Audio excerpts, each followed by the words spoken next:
Hi everyone and welcome to English Digest. I'm Pat. And I'm Erin. So we're looking at one of our writing units for this month. We're looking at a kind of picture writing. Unlike some of the other picture writing ones where we get 4 pictures. Right. This time we've just got 1 picture. That's right. And so we only kind of got 1 scene. And what we've kind of got is we can tell it's going to be a conflict between a father and his daughter, presumably. Yes. Neither of them have very happy expressions in the picture. And I feel like what we're going to have to do with this is we're going to have to imagine what happens before and what he's obviously saying, which is fairly obvious in the picture, and then how she responds, I guess. Exactly, yeah. For this kind of narrative, we won't need to come up with any particular clever arguments. It's a narrative. We are telling a story, and the picture is our inspiration for this story. So this is the right now. We will need to know some of the before. Why have we got to this situation? But a lot of the key part of this story is kind of what happens after, how the conflict, because like all good stories, there is a conflict here. Right. And we're going to see how the conflict plays out and how, or even if, the conflict gets resolved. Right. So let us take a look at the picture first. We have 2 people in the picture, a young female, an older male, and we're pretty much figuring their father and daughter. Yes. It hopefully only a father figure would say something like that to his daughter, and in terms of any other sort of relationship. So, yeah, we can assume that she's going out. Yeah, she's going out. She's quite happy with what she's wearing. However, her father disagrees. He doesn't want her to wear such a short skirt.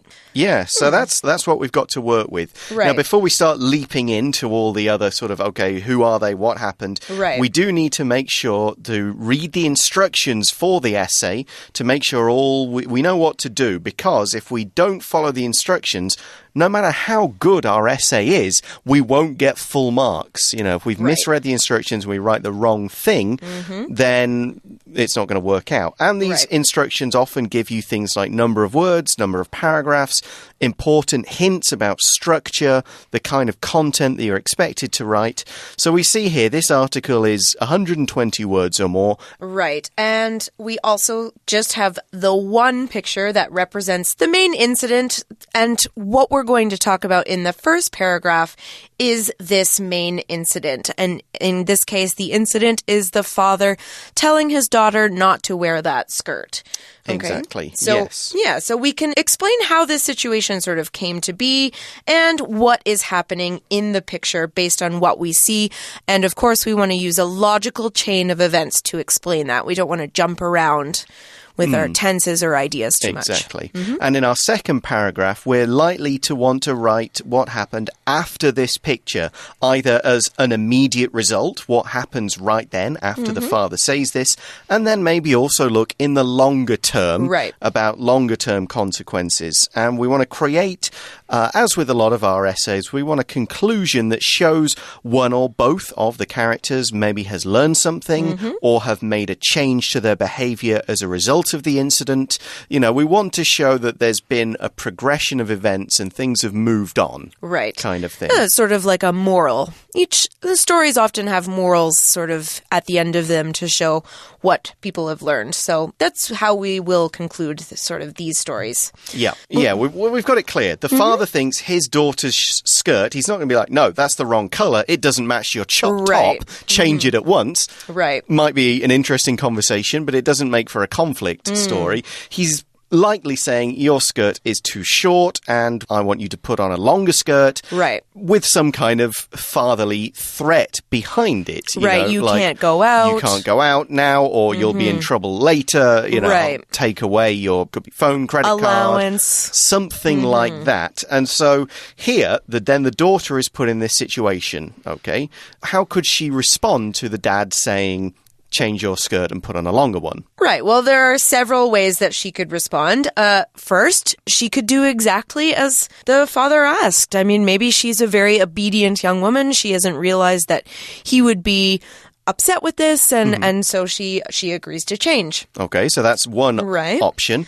We could have the daughter refuse completely, point blank, no compromise, and this could cause a big fight, as it likely would. So that's another possibility that could happen here. Right, and another possibility is that she could go and change her skirt, but she might kind of harbor some feelings of resentment against her father. She's kind of upset that he has not let her do how she pleases or what she pleases, and she starts to grow these sort of bad feelings toward him, and eventually those feelings cause a big problem in a relationship. And I think in most of our relationships in real life, this is probably the most common that you would see, because you don't want to cause offense to someone, but at the same time, you kind of build these bad feelings when someone does that to you. Yeah, you think that's not fair, and that's, there's a bit of a problem there. Right. Now, of course, this problem, it could well happen with a daughter and a father and the short skirt, but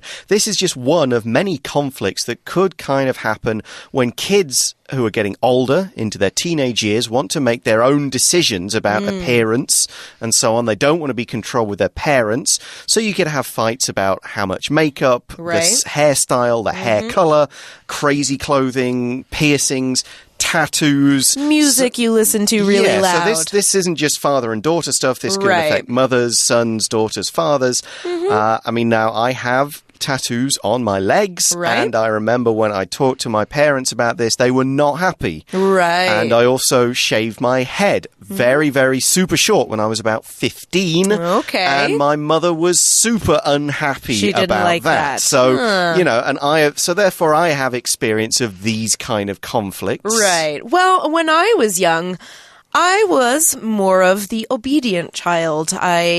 Doing those things never even really crossed my mind. However, when I grew up a bit and left the house, I was an adult, but I wasn't always treated as an adult as such by my parents. I see. So I also have tattoos, and I did end up telling my mother about my tattoos. She doesn't like them, but she lives with it. Okay. I haven't told my father. And fair enough. I'm in my mid-30s now, and he's probably never going to know. He may never know. Right. Okay, well, there we go. That's some examples of what could happen. So, we've been in these situations ourselves. Let's now take a bit of a look at the actual structure of the first paragraph. Okay. We've described the picture. We know what's going on there. So we need to know who the character is and what she's doing. And by answering some simple questions, if you've been listening to us for a while on these writing samples, we use simple what, where, who, how kinds of questions. And we'll take our answers from writing sample 1. So we have, who are the main characters? All right. Well, obviously, we're going to give the younger woman a female name, so let's call her Rachel. Okay. And Rachel's father. Right. And what is this? What is Rachel doing? We don't really know for sure. We know she's going out somewhere. She could be going to meet friends or to work or something like that. Well, these are the things you have to decide to write this paragraph. So in the writing sample, it says she's going out. She's meeting friends. So that's the why. Why is she going out? She wants to meet her friends. Right. So that kind of takes care of her. Now let's move on to the father. Okay. How does he feel? He's obviously very unhappy about her choice of clothing. He's almost, I'd say, angry. Yeah. Right. And we know why he feels this way. He thinks her skirt is too short. Exactly. So we then go logically, therefore, what does the man want? He wants his daughter to put on a longer skirt or change into pants. Yeah. And how does his daughter, Rachel, feel about this? According to the picture, you could say that she's probably a little bit surprised. She's probably upset. She's probably about to start a fight. Yeah. She doesn't look as though she's just going to accept it and say, oh, sure, Dad, no problem. She looks as though she's going to maybe argue a bit. So all of those questions, the who, the what, the why, and so on, that is going to get us all the information we need to describe picture 1. Right. And that's our paragraph 1. And also by introducing the character of Rachel and answering those first few questions, we are actually introducing the paragraph. We're introducing the story. We're taking care of the introduction to our article. Right. We don't need a more general introduction in this case, so we're telling a story. So the best way to introduce it is quickly and simply, we tell the readers who is the character, what is the character doing right now. That's a great way to introduce a narrative story. It gets us straight into the events that are taking place. Right. Okay, well, now let's take a quick look at the structure of the second paragraph. So we know what's happening in the picture. We know how everybody feels. Now we have to decide how the young woman is going to respond. Now, we can't see this in the picture, so this is where you're going to use your imagination a bit. And what we can do to look at the structure and how we sort of build on that is we can just take examples from sample 1. With more of those what, why, where, how, who kinds of WH questions. This is an approach that works for all kinds of narrative. Okay, so if we first want to deal with the woman, obviously she's the source of the conflict. And our main character, to be fair. Yes. So let's start with her. So the question is, what did Rachel do? How did she respond? Okay. Now, in our introduction, we talked about 2 or 3 possible things she could have chosen to do. And we've gone in writing sample 2 with the option, she did as she was asked and she changed her skirt. Okay. She basically does what her dad wants. Okay. Now, why did she do this? Another important question. We want to figure out what her reasoning for doing this was. And the reason is she wanted to meet her friends. Right. So evidently her father has kind of said, if you don't change, I won't let you go out. And she doesn't want that. So she's basically given in. Right. However, how does she feel about this? She is not happy. She's not changed because she understands. She's like, oh, of course, Dad, I don't want to offend you. I'll change my skirt. Not a problem. Right. She's not happy that she's had to do this. She resents it, to use that word we had earlier. Okay, so logically speaking, what would happen because of this? Well, we're going to say the relationship became difficult. We've kind of already gone... We've covered on this. If that's the case and you have to do something you don't want to do because somebody else told you to do it and kind of used authority to make you do it, you won't be happy and the relationship will become difficult. Okay, so continuing on the same line, let's talk about Rachel's feelings about this sort of relationship, the way this relationship is going. How did Rachel feel? Well, she wanted to make her own decisions. You know, she's growing up. If she isn't already an adult, she almost soon will be, you know. So we're guessing that she's probably somewhere in late teenage years here. And she wants to make her own decisions. Right. Okay, well, let's switch tacks a little bit. She's obviously not the only character in this story. How does her father feel about this? He thought she was too rebellious. Okay. Obviously, different generations have different standards for what's an appropriate length of skirt and what's right and what's not right. And the father thinks that's not appropriate. And by kind of rebelling against what I tell you to do, that's not good. That's not right. That's not what I want. Right. So obviously, this is going to cause a conflict between them. It's going to strain their relationship for probably some time.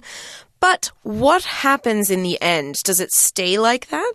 Well, we see that they eventually became close again. So this kind of problem between them, it didn't drive them apart forever. Okay. Which, unfortunately, and I've known from friends that it can happen. Yes. It can. Okay, so now that we know that they're close again, we're getting towards the end of our article here. So did they learn anything? Yeah, and we see that they wished they talked it out at the time. In other words, they wish instead of not talking or growing further apart, they just sat down and had a real exchange of opinions. And we can also say they wished they'd tried to see things from the other's point of view. Right. Which is the key to kind of solving any problem like this. To look at the problem from both sides. Yeah, put yourself in the other person's shoes. Try to understand why they're doing what they're doing. Right. And then you might be able to find a compromise. Okay, well, that actually kind of takes care of our conclusions. Because it's a narrative, we are telling a story about two people. kind of what happens at the end of their story and sort of the things that they learn from it, that sums up the story quite nicely. Yeah, that's our conclusion. Right, we're going to take a short break right now, and when we come back, we're going to look more in detail about structuring and outlining and really putting together the sentences for your writing.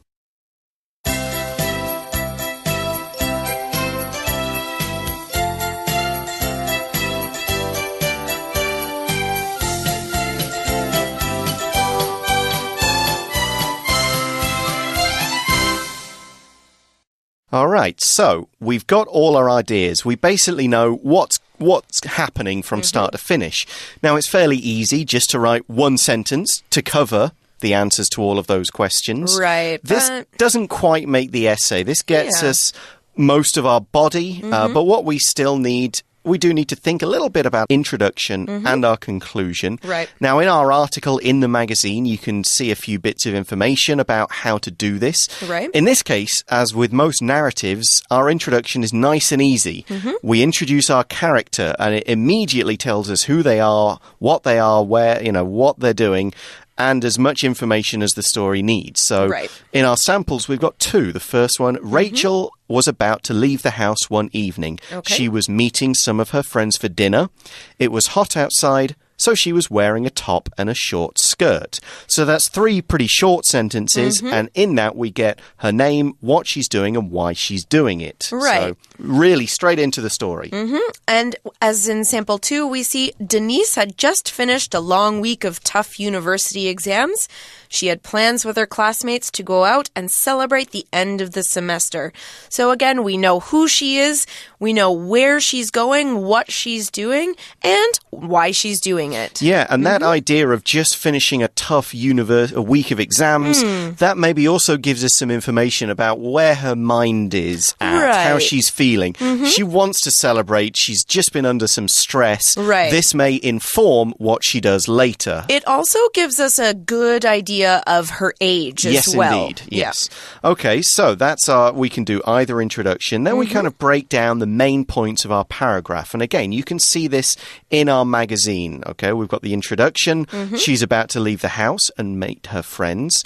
We've then got some further points. It was hot outside, so she was wearing a top and a short skirt. Right. So that's sort of the introductory sentences. Then we get into the real conflict. Right. So then obviously we start to mention her father. We need to include him in the story as soon as possible. So it says... Her father asked her to wear a longer skirt. We don't even need to mention that he was angry about the short skirt here in this Not in the outline. Yeah, we can add more details when we write the final thing. We're just getting the main structure here. Right. And then the third and final point for paragraph 1 is Rachel protested, but her father insisted that she change clothes. Okay, so we see the basis of the conflict. Yeah, and we also know that where we leave it in the first paragraph, it's still going on. We haven't got a resolution. So paragraph 2 brings us the resolution of that short-term immediate conflict. Right. Rachel wanted to meet her friends, so she did as her father asked. Okay. Okay. So that deals with the now, and then the rest of the paragraph moves on to the sort of longer-term future. Right. So the longer-term problem here is mentioned in point A. It says this incident caused their relationship to become strained. So we see that there is a longer-term consequence sort of this conflict. And if we go on, we learn what happened because of this longer-term problem. We see B, repairing their relationship took many years. Yeah, and the next part, or the final kind of sentence there, actually it brings us into our conclusion. Right. They wished that they had talked things out at the time. So you kind of go all the way through there from start to finish, and then that's your outline, and as you then write it, you add a few more details, some feelings, and also the transitions and things that you need to make a full essay to connect up your sentences. Your however, so, therefore, after that, and some time at sort of frequency adverbs. So when did this happen? How long did it take? And that kind of thing to really give everybody the information.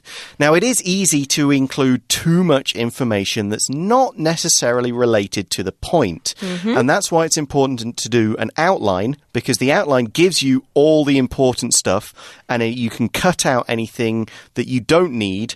Or you can see, well, actually, I do need more detail there. Right. So when I've got the outline, you go, okay, add another sentence maybe to explain the feeling. Or, I don't need that. Actually, that's now out, gone. Right. And when you do that, it's actually when you build an outline, as someone who actually builds her own outlines when I write, I can see, oh, no, I am overwriting. I overwrite quite a bit. So if you have that problem, you'll be like me, or you go back to your outline and you say, well, I guess I don't really need to talk about all these things. And cut that out. I cut them all out, and then I put the more important stuff in. Okay, so let's see the result of this as we look at writing sample 1. Rachel was about to leave the house one evening.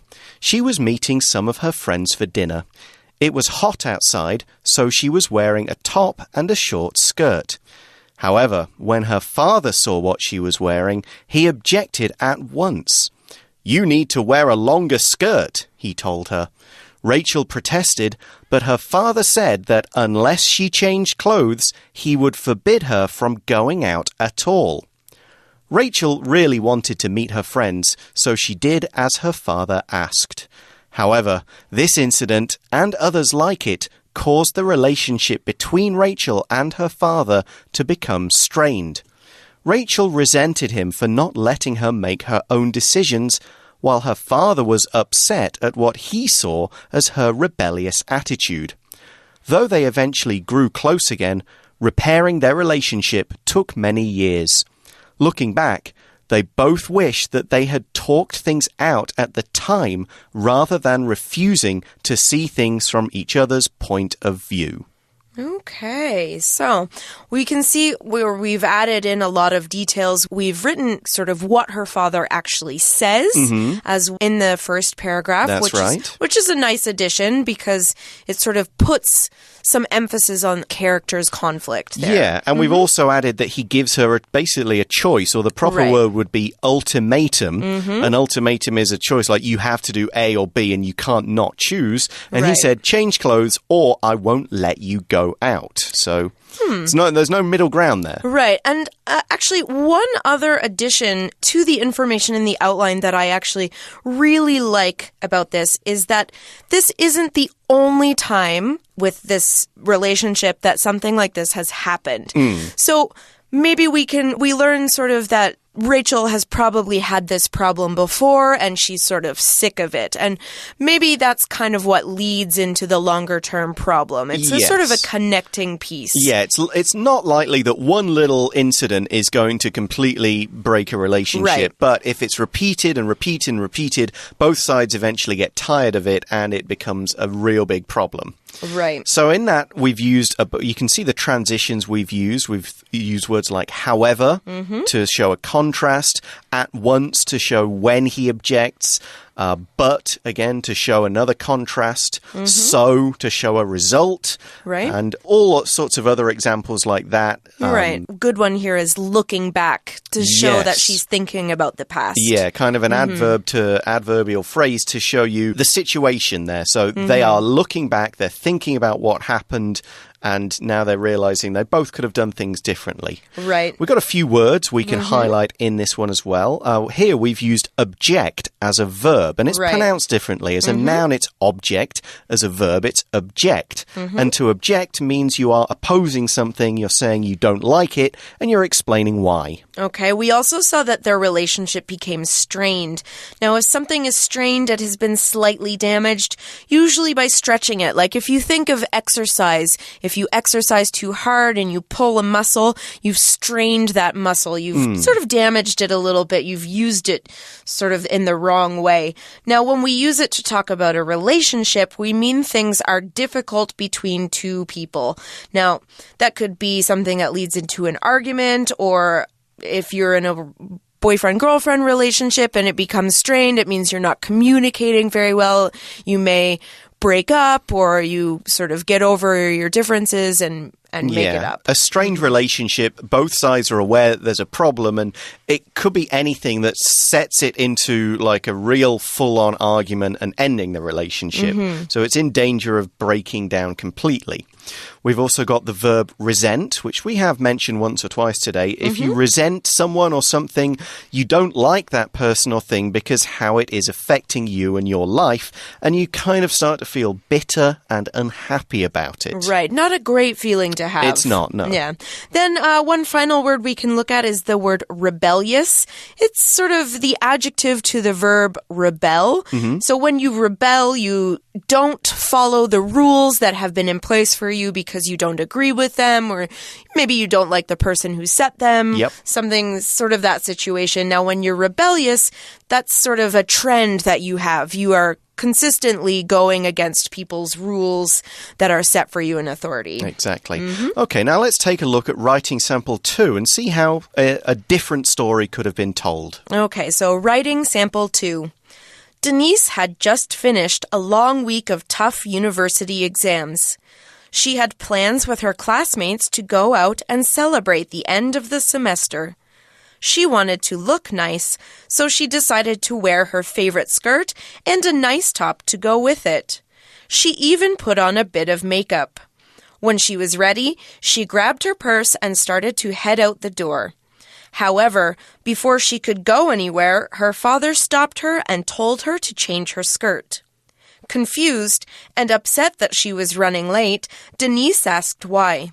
Her father said her skirt was too short and that he didn't want people thinking of Denise in the wrong way. Denise told her father that she understood why he felt this way, but she refused to change regardless. She pointed out that, as an adult, she had the right to choose what she wore and felt comfortable with the way she was dressed. On her way out, Denise asked her father to respect her decisions while thanking him for his concern. Okay, so here we haven't really looked in the long-term consequences. Here the conflict as it is has sort of been dealt with immediately. Right. Both sides have exchanged her views, and they have sort of, Denise is saying she understands why you feel this way. So she's done what Rachel really kind of maybe didn't do and her father didn't do in the first one, which is try to see things from the other person's point of view. Right. And in doing that, she also pointed out her own point of view.